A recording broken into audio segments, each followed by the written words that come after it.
For ages, there's the old debate about which types of controller are better for fighting games. First, it was between the pad or the arcade stick. But then, the world saw the rise of Leverless, that aims to combine the speed you get from less travel time doing the inputs in the D-pad with the precision in the buttons from the arcade stick. Each year, you see more players from Street Fighter or Tekken using Leverless. Since I was born, I always played with pad. Of course I used stick when going to arcades, but the pad was the one always available for me, so I stuck with it. Now, the amazing people at QRD provided me with their latest Leverless model, the QRD Maestro S3 for review, which got me very excited and wondering in how much time can a pad player that never touched one of these adapt to the Leverless in a game as mechanically demanding as Tekken. For this video, I gave myself 5 days of practice to see how much I can improve in this time frame. Let's find out while I explore the many details and features of this controller and give it my review as a pad player. Also, this is the perfect timing. I just got Tekken King with Lee and wanted to learn a new character before going to the next level, this character being our favorite edgelord, Kazama. As a Mishima, he has many advanced techniques like wave dashing and electrics that can be difficult for newcomers. At least, I'm having a little trouble doing it with pad, so I wanted to try with Leverless to see if I can hit those moves more consistently. Okay, so let's get right into it. First, I'll show a brief unboxing.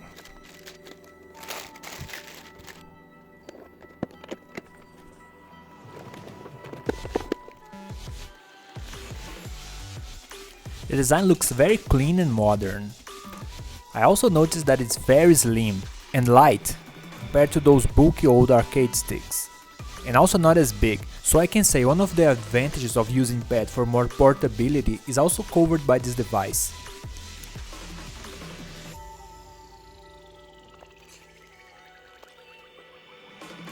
Standard USB Type-C.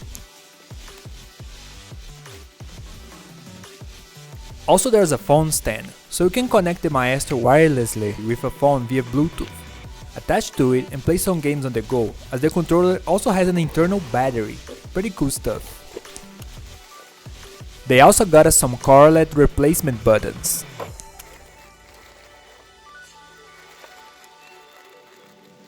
Also, one of the features of the Maestro are the super silent micro switch buttons.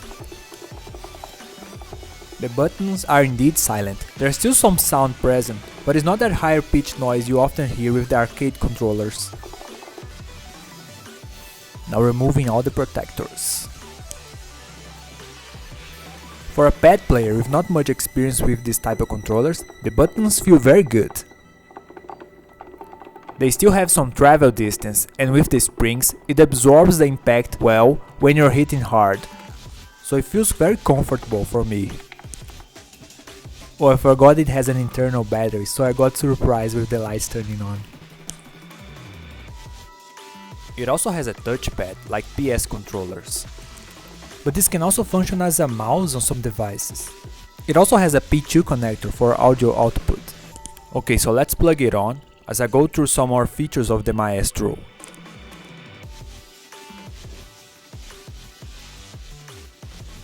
The controller has 8 different LED light modes. You can change the light colors by pressing both L3 and R3 buttons.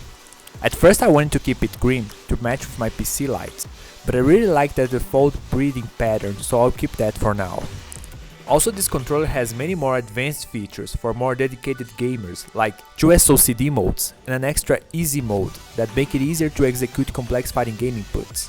5 programmable latency modes for compatibility with both old and newer games. You can also set a turbo function and enable X input and wired connections. It has multi-platform support, compatible with PS5 for PS4 games, PS4, PS3, Switch, Xbox 360, PC, Android and iOS. Keep in mind that for support to PS5 games on the PS5, you'll need a converter like the Brook Wingman or the QRD Black Pill adapter, as it only natively supports PS4 games.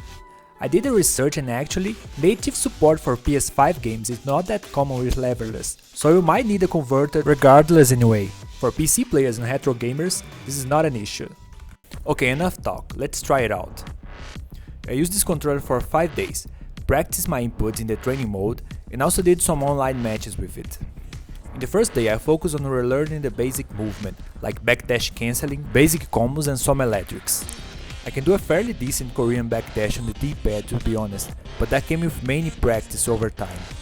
I'm not good at all at the execution, so I knew it would take some time to relearn and get the muscle memory for this. After some practice, I started to hit it. I put it on my lap and it also feels very comfortable. I cannot do electrics well in pad, so I kinda expected the same here. I still could hit some though. I switched to Lee and I could do the back 2 loops pretty easily. I think I can confidently say this technique is easier than Leverless because of the button layout. On day 2 the grind started again. My electrics were better. I started training some wave dashes. It definitely feels more comfortable doing the right wave dash on Leverless. In pad, you have to do using only your left thumb, and it gets tiring after some time. My first Leverless online match was against a Heihachi. Usually the ones with the goofiest customizations are the ones that play the best. I could hold my ground fairly well in the beginning.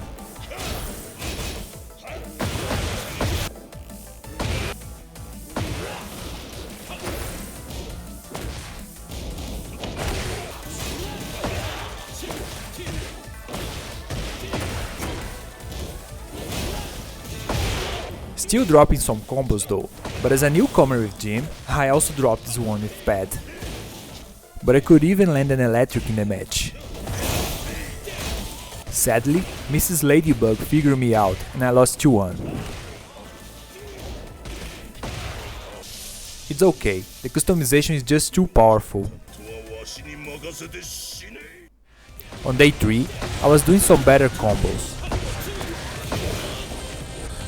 I could even do 6 electrics in a row. It does feel very satisfying to hit electrics with these types of controllers. Also my KBD was getting decent. Later, I switched to Paul cause I was always getting sway when trying to KBD with pad, but apparently I'm getting more consistent KBDs now. Also, I was curious about this easy mode and actually tried. I could see a slight improvement in my backdashes. I don't know how they did this, but it helped. It does not make miracles though, but I switched back to default mode, otherwise it would influence my experiment on adapting to Leverless. I want to be able to play on every Leverless, so I got back to the hard mode. I also did some online matches to see my improvement.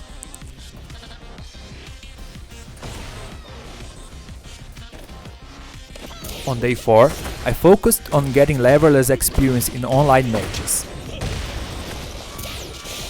It was still hard for me to hit the electrics in a real match, but at least I was already getting comfortable winning the matches with this new controller.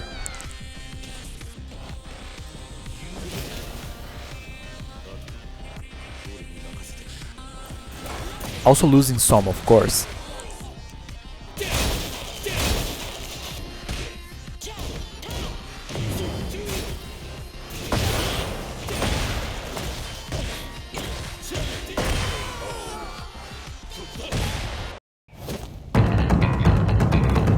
Finally, on day 5, I was getting able to do electrics and wave dashing with a fair consistency on training mode.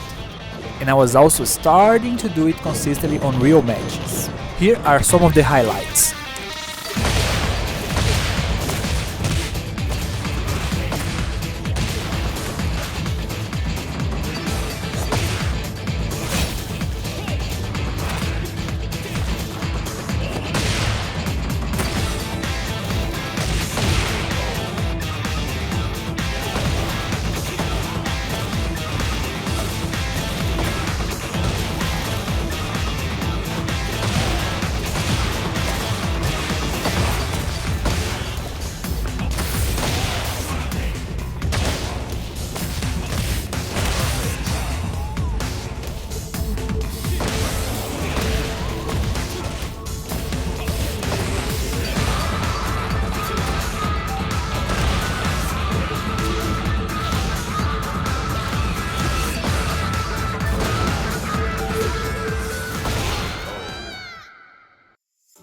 So what are my final impressions of the controller? Well, I love it pretty much to be honest. To me it delivers what is advertised. The buttons are reasonably silent compared to other arcade controllers. It's really comfortable. I could practice for hours without feeling pain or something. I love LEDs, so that's a plus for me. And it also has many more features that I didn't fully explore, like the wireless connection. I think that for a pad player with no experience, it's a good product to be your first Leverless. Keep in mind you have to buy a converter for full PS5 support. But to be honest, native PS5 support is not common in the Leverless world. And as a PC player, it doesn't bother me. Also, I remember Nihongo Gamer talking about the fun of just hitting the buttons while doing the commands in arcade controllers. I think I could finally understand what he said. It really feels good. As a person who loves training arcs, I'm enjoying this process of learning a new controller, so it might be something more people might like trying. I would like to thank the amazing people at QRD for providing me such a great product. I'll leave in the description all the official links to buying it in the QRD website, and for my Brazilian brothers, the official link to the Brazilian QRD website and the AliExpress links. So this is it guys, if you like this video, please subscribe for more Tekken content. Bye!